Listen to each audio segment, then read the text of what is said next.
예수님께서 죽으셨습니다. 오늘 본문에서는 그분의 죽음에 대한 세 가지 반응이 묘사되고 있습니다.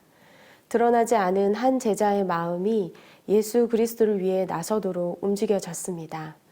믿는 두 여인을 통해 충성과 사랑이 확인되었습니다. 믿지 않는 자들과 세상적 종교인들은 예수님의 말씀대로 어떠한 일이 일어날까 노심초사하며 경계하는 모습을 보입니다. 예수님의 죽음 앞에 담대하고 묵묵히 예수님의 뒤를 따른 사람이 있는가 하면 무슨 일이 생길까 두려워하는 사람들이 있었습니다.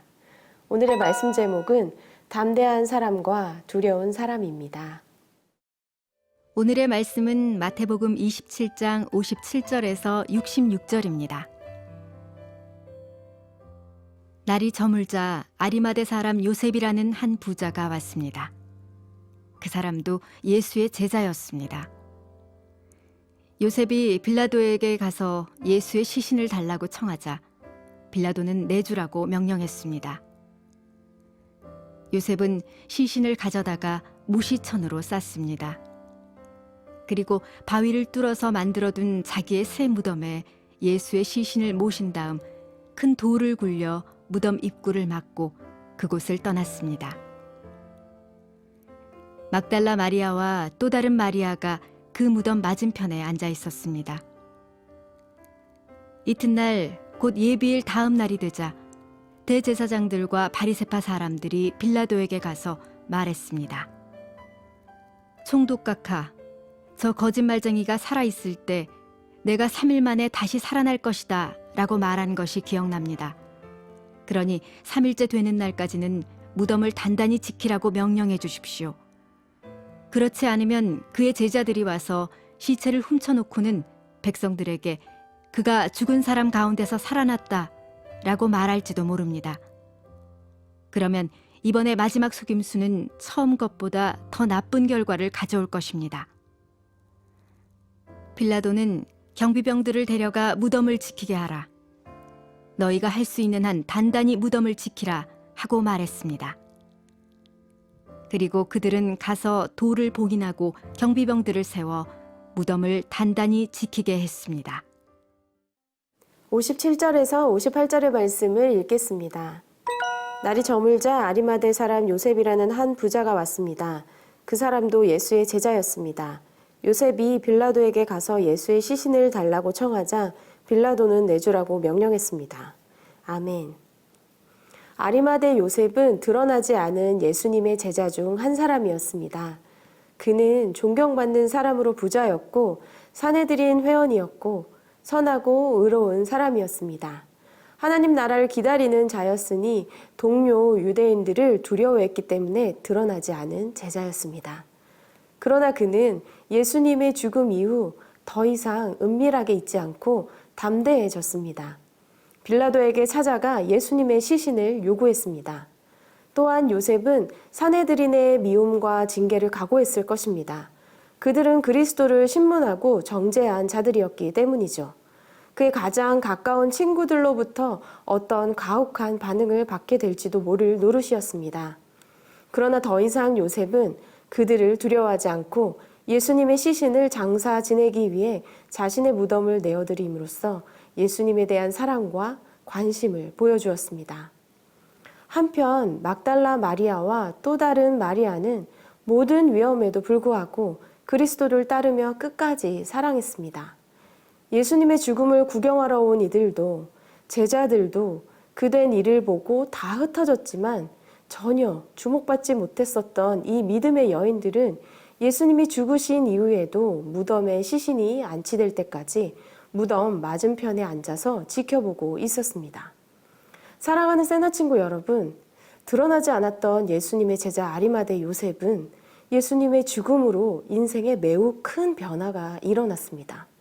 또한 예수님의 사역 현장에 함께했던 막달라 마리아와 또 다른 마리아라는 믿는 여인들도 예수님을 끝까지 붙드는 담대함을 보입니다. 이 세상의 지위, 권력, 부, 명성은 사람을 변화시키지 못합니다. 그 어떤 것도 그리스도를 위해 우리를 담대하게 하지 못하지만 오직 예수님을 향한 진정한 사랑이 그분을 위해 각오하고 결단하게 만듭니다. 사랑하는 친구들이 예수님으로 인해 용기 얻고 담대하게 되길 축복합니다. 예수님의 사랑이 나를 인도하도록 더욱 주님을 사랑하는 저와 여러분 되기를 축복합니다.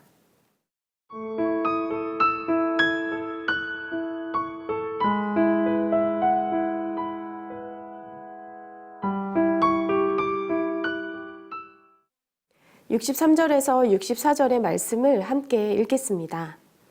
말했습니다. 총독각하, 저 거짓말쟁이가 살아있을 때 내가 3일 만에 다시 살아날 것이다 라고 말한 것이 기억납니다. 그러니 3일째 되는 날까지는 무덤을 단단히 지키라고 명령해 주십시오. 그렇지 않으면 그의 제자들이 와서 시체를 훔쳐놓고는 백성들에게 그가 죽은 사람 가운데서 살아났다 라고 말할지도 모릅니다. 그러면 이번에 마지막 속임수는 처음 것보다 더 나쁜 결과를 가져올 것입니다. 아멘. 한편 대제사장들과 바리새파 사람들이 빌라도에게 가서 말합니다. 그들에게는 예수님이 3일 만에 다시 살아날 것이라고 한 말이 무척 마음에 걸렸습니다. 물론 그들은 예수님의 부활을 믿지 않았습니다. 그러나 그들은 그분이 부활을 예언했던 사실을 잊지 않고 있었습니다. 제사장들과 바리새인들은 빌라도에게 그 무덤을 지킴으로써 만일에 있을 사태에 대해 대비해 줄 것을 요구했습니다. 그들은 예수님의 영향력 때문에 백성들 사이에 폭동이 일어날까 봐 두려워했습니다.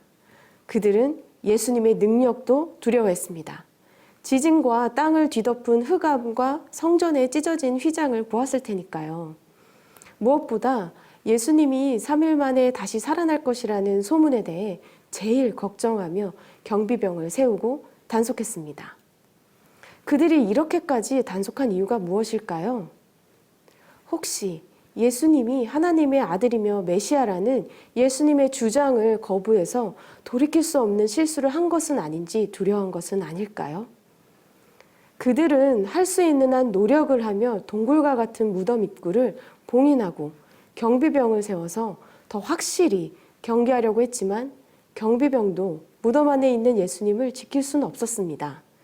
누구도 생명의 줄을 무덤에 가두어 둘 수 없었습니다.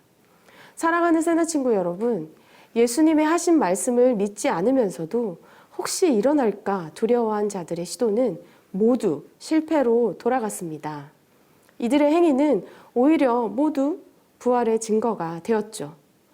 여러분은 의심하면서 부활을 기다릴 건가요? 믿음으로 부활을 기다릴 건가요?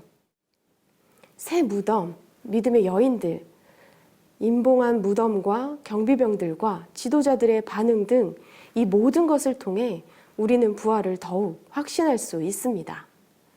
믿음과 충성을 잃지 않고 예수님의 부활을 잠잠히 기다리는 오늘 되기를 축복합니다. 기도하겠습니다. 예수님의 곁을 끝까지 지킨 아리마대 요셉처럼 또 사역의 현장뿐만 아니라 늘 죽음의 곁에서도 담대했던 두 여인처럼 말씀하신 대로 예수님의 신실함을 따르며 그렇게 담대한 믿음으로 주님 앞에 설 수 있도록 하나님 동행하여 주시옵소서. 예수님의 이름으로 간절히 기도합니다. 아멘.